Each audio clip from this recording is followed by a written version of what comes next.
Bismillahirrahmanirrahim. Assalamualaikum warahmatullahi wabarakatuh. Selamat malam Sobat OMG, obrolan malam Jumat. Selalu temani malammu dengan keberanian, karena ketakutan terbesar adalah sendiri.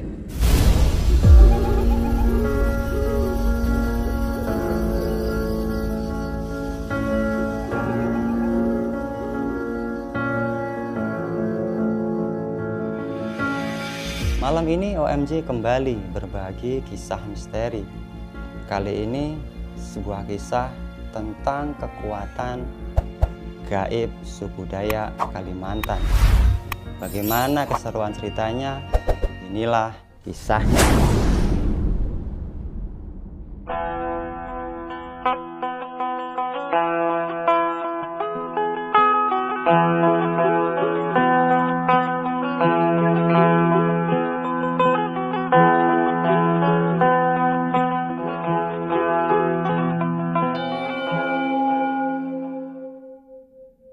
Kalau kita berbicara tentang Kalimantan, pasti kita teringat Saranjana, kota gaib yang keberadaannya sampai kini masih menjadi misteri. Tapi malam ini kita tidak berbicara tentang Saranjana. Kita berbicara tentang satu kisah yang tidak kalah dahsyat dengan Saranjana. Kisah ini menceritakan kekuatan gaib suku Dayak Kalimantan, yang tentunya Sobat OMG di rumah pasti pernah mendengar apabila seorang laki-laki yang bukan dari suku Dayak Kalimantan berani bermain hati dengan wanita cantik yang ada di sana, di suku Dayak Kalimantan. Kejantanannya lah yang menjadi taruhan.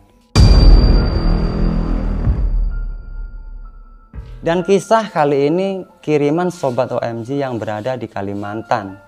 Sebut saja Kenanga.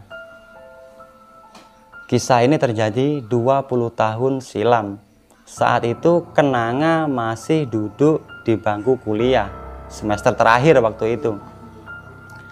Kenanga ini kuliah sambil kerja, yang kebetulan tempat kerja Kenanga dan kuliahnya ini berdekatan. Kenanga bekerja di salah satu salon kecantikan. Dan di salon inilah Kenanga mempunyai sahabat dekat. Sebut saja Mawar. Mawar ini gadis cantik dari Palembang, Sumatera Selatan. Mawar ini merantau ke Kalimantan ikut saudaranya yang kebetulan yang mempunyai tempat kerja Mawar dan Kenanga. Di salon kecantikan inilah kisah misteri ini terjadi. Salon kecantikan tempat Kenanga dan Mawar ini bekerja bukan hanya menerima pelanggan perempuan, tapi juga pelanggan laki-laki yang hanya sekedar untuk potong rambut. Suatu hari ada pelanggan yang sudah biasa datang ke salon kecantikan tempat Mawar bekerja. Seorang laki-laki, sebut saja Joko. Joko ini memang pelanggan salon kecantikan tempat Mawar bekerja. Walaupun baru kali ini Mawar melihat si Joko.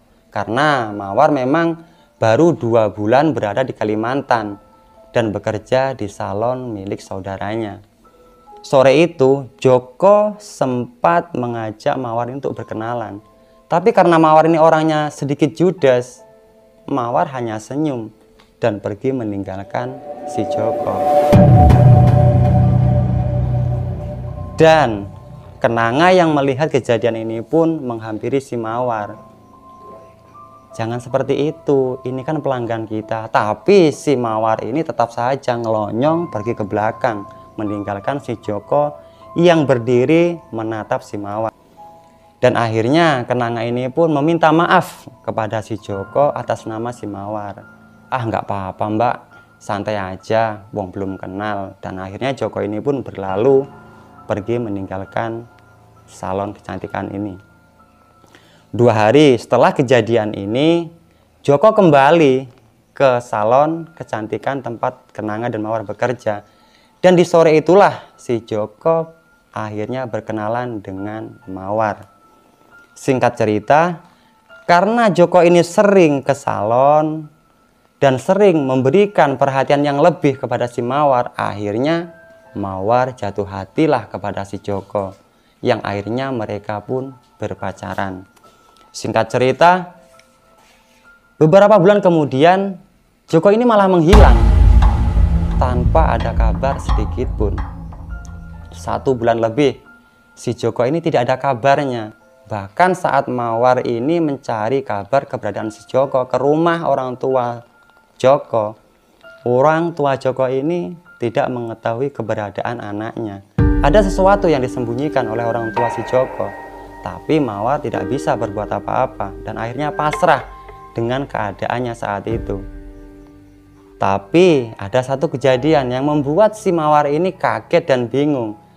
Joko datang bersama orang tuanya dan beberapa kerabatnya, bermaksud melamar si Mawar. Saat itu Mawar bingung, tapi Joko ini meyakinkan Mawar bahwa tepatnya 1 bulan Joko ini menghilang itu hanyalah semata-mata untuk memberi kejutan kepada si Mawar.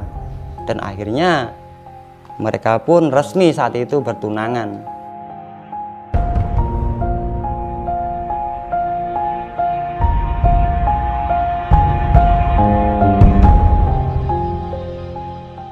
Hari pernikahan pun ditentukan 3 bulan setelah hari ini.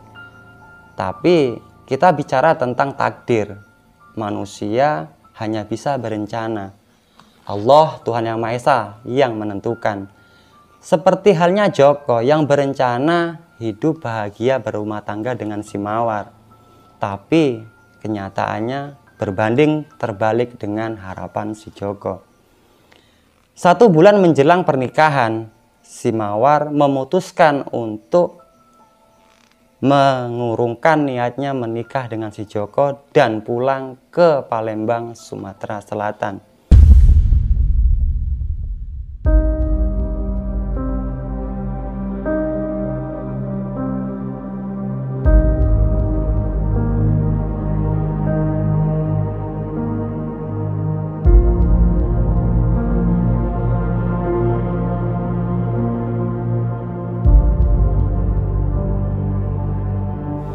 Hal ini membuat Kenanga takut karena orang tua Joko sudah malu sebab perbuatan si Mawar yang memaksa Kenanga ini harus ikut dengan saudara Mawar pergi ke Palembang, Sumatera Selatan.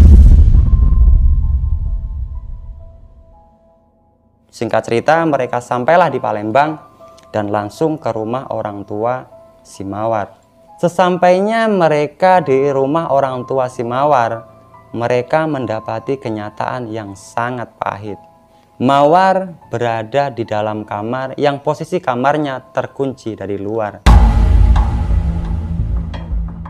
Hal ini memaksa si Kenanga bertanya kepada orang tua Mawar perihal apa yang telah terjadi kepada sahabatnya.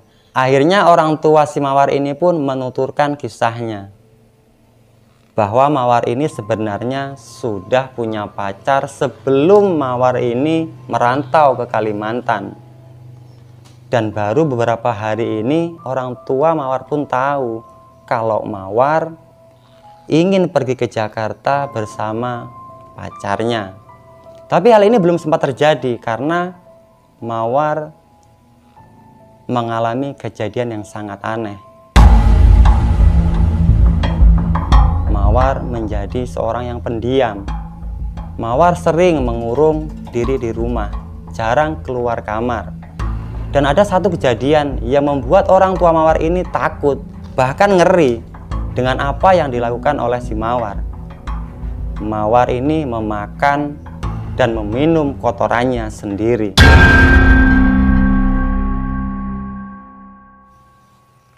Cerita ini membuat si Kenanga merasa sedih dan memutuskan untuk lebih lama tinggal di Palembang merawat sahabatnya.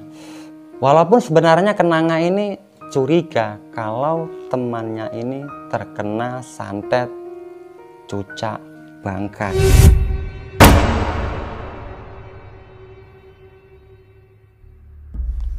Tapi Kenanga memilih untuk diam dan merahasiakan semua ini. Suatu hari orang tua Mawar ini mendatangkan orang pintar yang dianggap tahu dan mampu menangani hal-hal gaib semacam ini, sebagai wasilah dan sebagai pelantara untuk berikhtiar, karena dokter pun sudah tidak bisa lagi memberikan yang lebih untuk kesehatan si Mawar. Beberapa hari kemudian, si orang pintar ini pun kembali datang ke rumah orang tua Mawar. Tapi kedatangannya kali ini hanya berpesan kepada orang tua si Mawar, "Pak, yang sabar, yang ikhlas.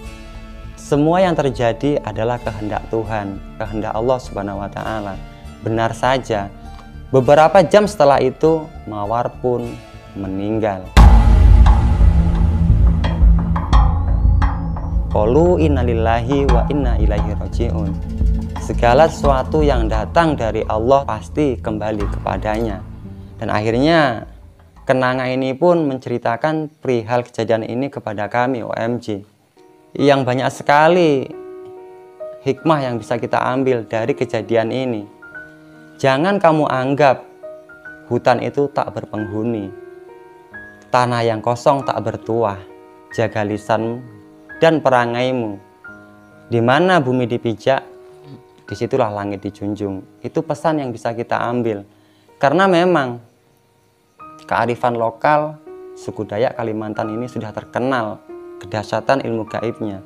Dan untuk teman-teman yang berada di wilayah Kalimantan, salam toleransi dan mohon kritik dan saran, karena kami belum paham dengan adat dan kearifan lokal dari suku Kalimantan. Al-afu minkum. Assalamualaikum warahmatullahi wabarakatuh.